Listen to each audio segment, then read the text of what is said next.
Picture this. You buy a car, fill the tank, and think you're done. But in New Zealand, the real cost of owning a car is a stack of bills you don't see at first glance. Rego, WOF, insurance, and if you're diesel or many EVs, RUC. In the next few minutes, I'll break each one down in plain English, show you how to estimate your own total, and give you simple ways to lower it, without sacrificing safety or sanity. Let's translate the jargon you'll meet on day one. Rego is your vehicle license. It keeps your car legal on the road and includes levies that help fund things like road safety and injury cover. WOF is your warrant of fitness. Regular safety checks that make sure your brakes, tires, lights, and the basics are up to standard. Insurance is protection for your wallet. Third party covers damage you do to others. Comprehensive covers your car too. And RUC, or road user charges, is a distance-based fee paid by diesel vehicles and many light EVs. You buy it in blocks, track your odometer, and top up as you drive. Here's the simple way to think about your car's costs. There are fixed costs, variable costs, and financial or hidden costs. Fixed costs are the ones that show up whether you drive or not: Rego, WF, and insurance. Variable costs scale with how much you drive: fuel or electricity, RUC if it applies, tires, and distance-based servicing. Hidden costs are everything people forget to count: depreciation, interest if you finance, parking, tolls, and the occasional fine. Let's tour each one quickly. Then we'll run through 4 real-world owner profiles so you can estimate your own total. Rego is straightforward. You pay it to keep the car licensed and legal. The amount is influenced by the type of vehicle you drive. It isn't a quality tax or a penalty. It's just the cost of participating in the road network. WOF is the safety check. Newer cars are checked less often. Older cars see the inspector more. If you buy used, ask when the current WOF expires and whether there were any advisories. Those little notes about things that passed today but might need attention soon. Insurance is where choice shows up. Third party is the cheapest, but it only covers damage you caused to someone else's car or property. Third party, fire and theft, adds cover for your car if it's stolen or burns. Comprehensive is the most protective. It covers your car in most typical crash scenarios, even if you're at fault. Your premium depends on your age, car type, where you live, how far you drive, your claims history, and the excess, which is the amount you agree to pay if you make a claim. A higher excess usually lowers your premium, but don't set it higher than you can afford in an emergency. Fuel and electricity are what everyone watches, but the trick is to translate your car's efficiency into dollars per year. If your petrol car uses, say, 7 liters per 100 kilometers, and you drive 10,000 kilometers a year, that's 700 liters. Multiply by the price per liter you usually pay. For an EV, think in kilowatt hours per 100 kilometers. If your car averages, say, 18 kilowatt hours per 100, that's 1,800 kilowatt hours for 10,000 kilometers. Multiply by your off-peak home rate if you mostly charge at home, or include a mix if you often use public chargers. Remember, there are charging losses, so don't be surprised if the wall-metered energy is a bit higher than the dashboard shows. RUC, road user charges, matters if you drive a diesel or many light EVs. You buy RUC in units covering a set number of kilometers and keep your odometer honest. If you've only ever owned petrol cars, RUC feels like one more bill, but it's simply how road funding is collected for those vehicles. Tires, brakes, fluids, and servicing live in the "it depends" category. Heavy vehicles, sticky tires, and fast driving eat rubber quickly. A small hatch on sensible tires can get a lot of kilometers out of a set. Rotating tires and keeping them properly inflated extends their life and improves safety. For servicing, follow the schedule in your owner's manual. Modern cars can go longer between oil changes than older ones, but don't push it. Skipping maintenance only shifts the bill into the future, usually with interest. Now the big quiet cost: depreciation. For most owners, depreciation is the single largest cost over several years. New cars fall faster in the first few years, then the curve flattens. Buying used often means someone else has already paid the steepest part of that curve.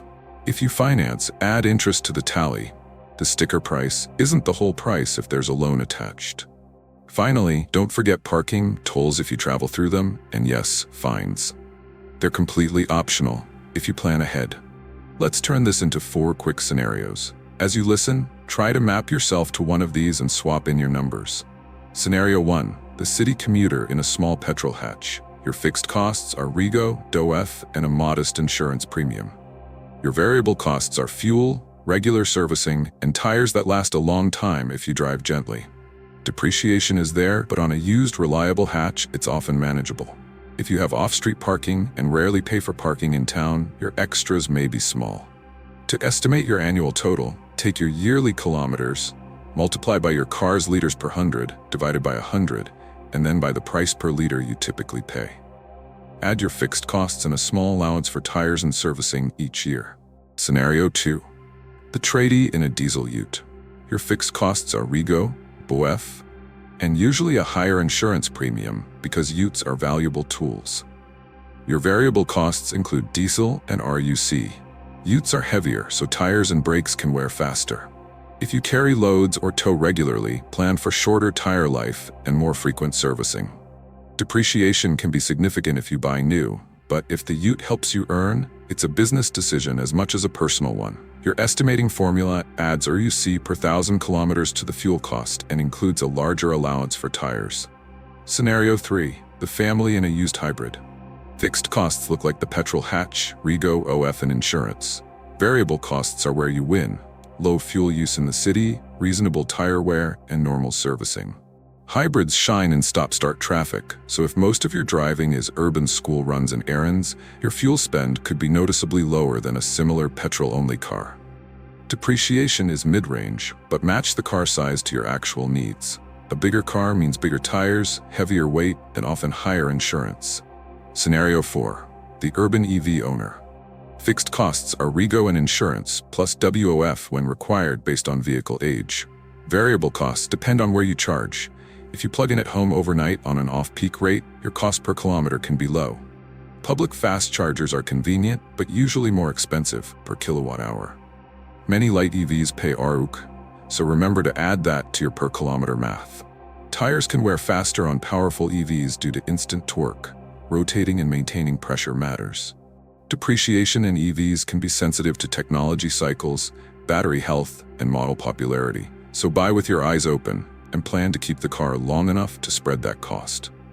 Let's make the math painless. Here's the template you can copy into your notes. Annual cost equals fixed costs, Rego, WOF, insurance, and any roadside assist, plus variable costs, which are your annual kilometers times your cost per kilometer for fuel or electricity.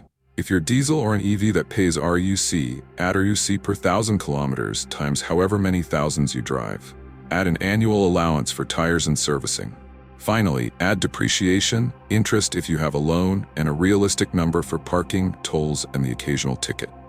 If you're not sure about your cost per kilometer, turn your car's efficiency into money. For petrol, liters per 100 divided by 100 times your price per liter.